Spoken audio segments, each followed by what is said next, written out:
अच्छा, तो ये बच्चों ये पास पेपर के हवाले से तो आप जो भी कह दें कि इतना नहीं है, लेकिन ये है वैसे आई कैप की बुक का सवाल है, तो उसमें गालबन किया भी हुआ उन्होंने।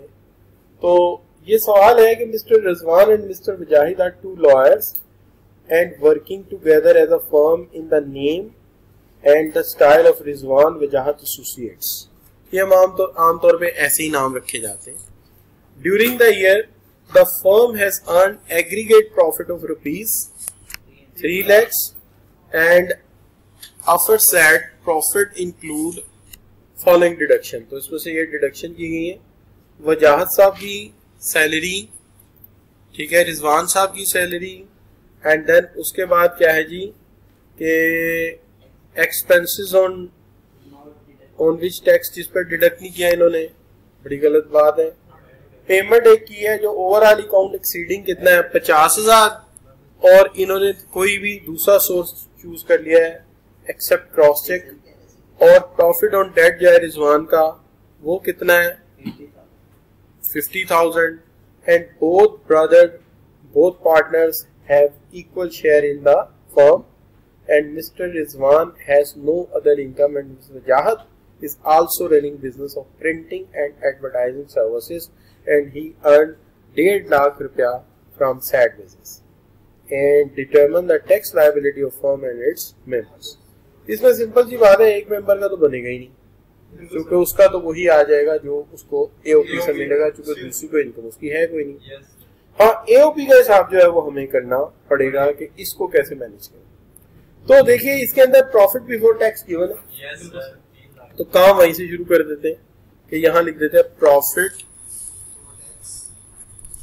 Before tax. तो कितना है प्रॉफिट बिफोर टैक्स 300,000, तो 300 कर देते हैं। ऐसा कर लेते हैं ना कि यहां पे लिख देते हैं इनकम ऑफ रिजवान एंड क्या था वजाहत एसोसिएट्स, ठीक है, और यहां लिख देते हैं income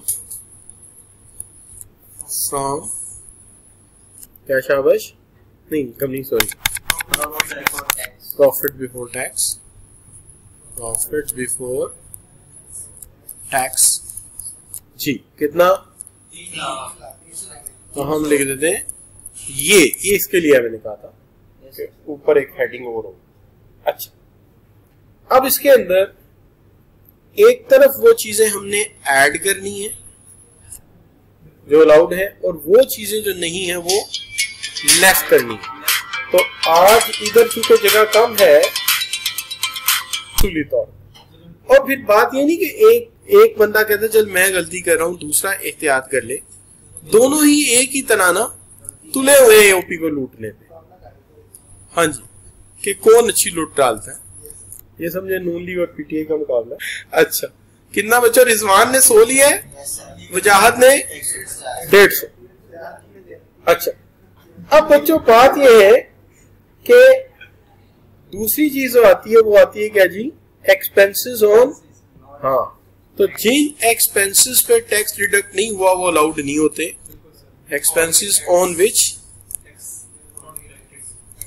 taxes are not deducted, जिन पर टैक्सेस डिडक्ट नहीं किए गए, और वो कौन से हैं बच्चों,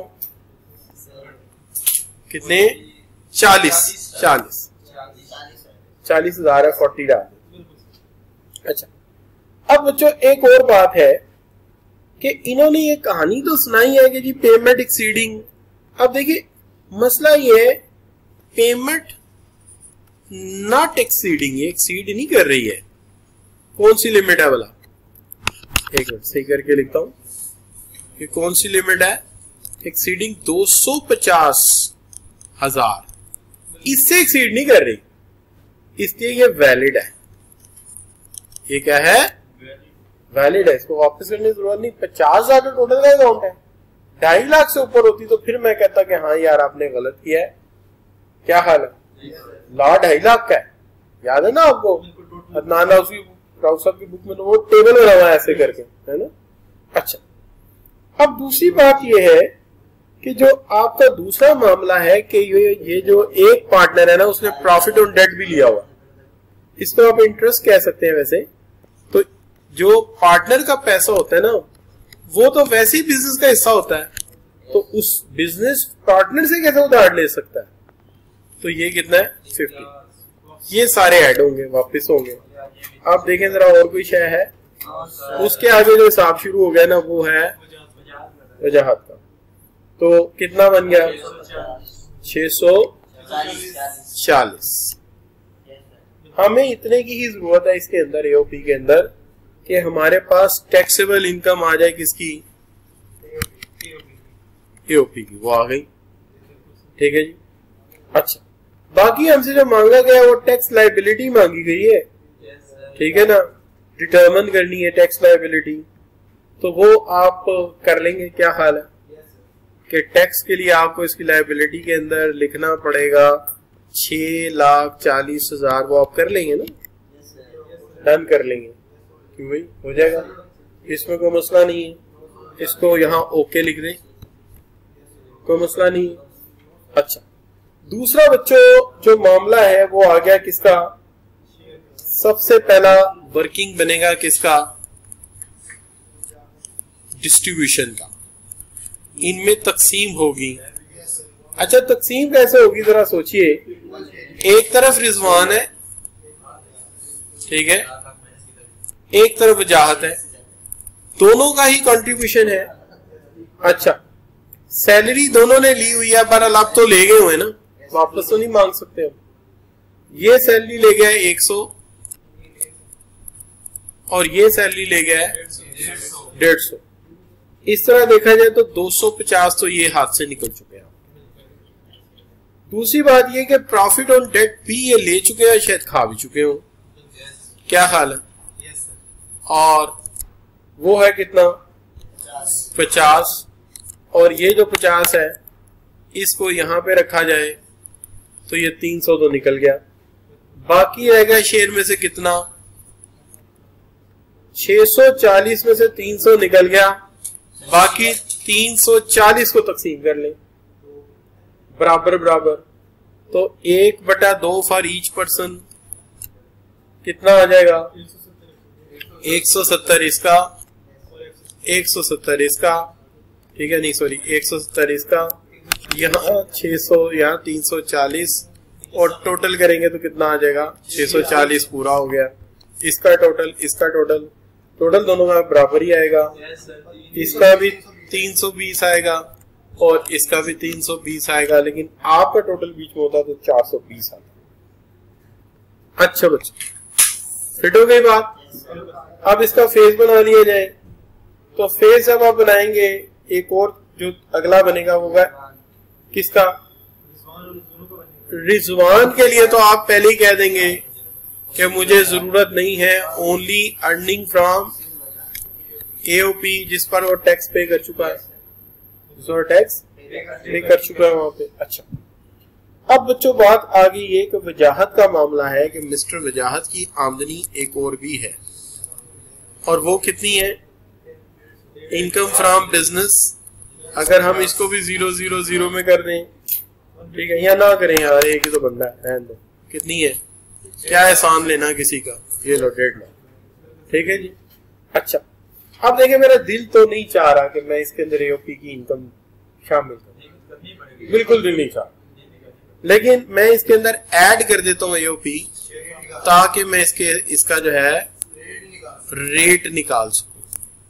एओपी इनकम मैं क्यों कर रहा हूं, ताकि रेट निकाल सकूं। तो एओपी की इनकम है 3,20,000, हम दोनों को जमा करते हैं तो क्या बन जाता है 4,70,000। तो 4,70,000 को जब मैं टैक्स लगाता हूं, तो टैक्स लगाने के लिए मुझे ये वाले टेबल में जाना पड़ता है। इस टेबल के मुताबिक जो है दूसरी स्लैब में मैं जा गिरता हूँ, दूसरी स्लैब में जब मैं जा गिरता हूँ तो उसके मुताबिक मुझे जो टैक्स लगाना पड़ेगा वो ये होगा, कौन सा, 0,470 - 400 मल्टीप्लाई बाय 5%, तो ये आ जाएगा कितना जी नहीं 70,000 नहीं आएगा बच्चे, बहुत कम है। हाँ 3500 आ जाएगा। अब इसके लिए हमें एक्चुअल टैक्स निकालना है, तो एक्चुअल टैक्स निकलेगा A/B multiply by C। A बनता है 3500, B बनेगा 470 और मल्टीप्लाई कर देंगे 150 लाख के साथ। तो कितना आ जाएगा बच्चों? 1117। ये आ गया इसका एक्चुअल टैक्स। ठीक हो गया बच्चों? नो प्रॉब्लम जी, बात डन हो गई जी सारी। तो लो बच्चों, आपका